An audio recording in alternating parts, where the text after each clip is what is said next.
មានព្រះបរិត្តមួយដែលព្រះសម្មាសម្ពុទ្ធកាលព្រះអង្គកើតជាសត្វក្ងោកព្រះអង្គតែងតែសូត្រនៅព្រះបរិត្តនោះដើម្បីការពារពីសត្រូវដែលយាយីប៉ុនប៉ងព្រះអង្គព្រះបរិត្តនោះមានឈ្មោះថាមោរៈបរិត្តដែលព្រះអង្គតែងតែស្វាធ្យាយព្រះបរិត្តនោះសូត្រថា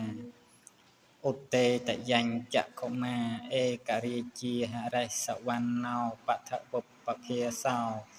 តាំងតាំងនមស្សាមិហរិសវណ្ណបថវុបភាសង្តយច្ចគុត្តាវិហរេមុតិវសង្យេព្រាមណាវេតគុសព្ពធម្មេតេមេនមោតេចមៀងបាលយន្តោ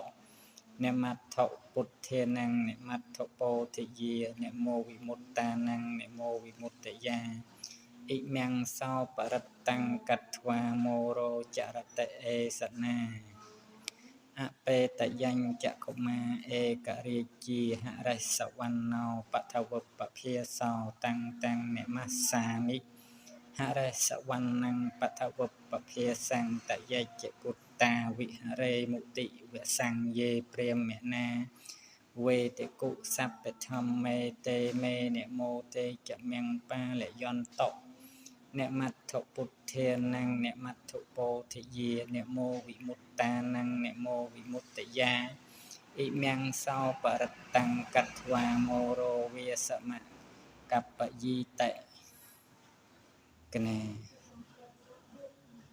សាធុព្រះបរិត្ត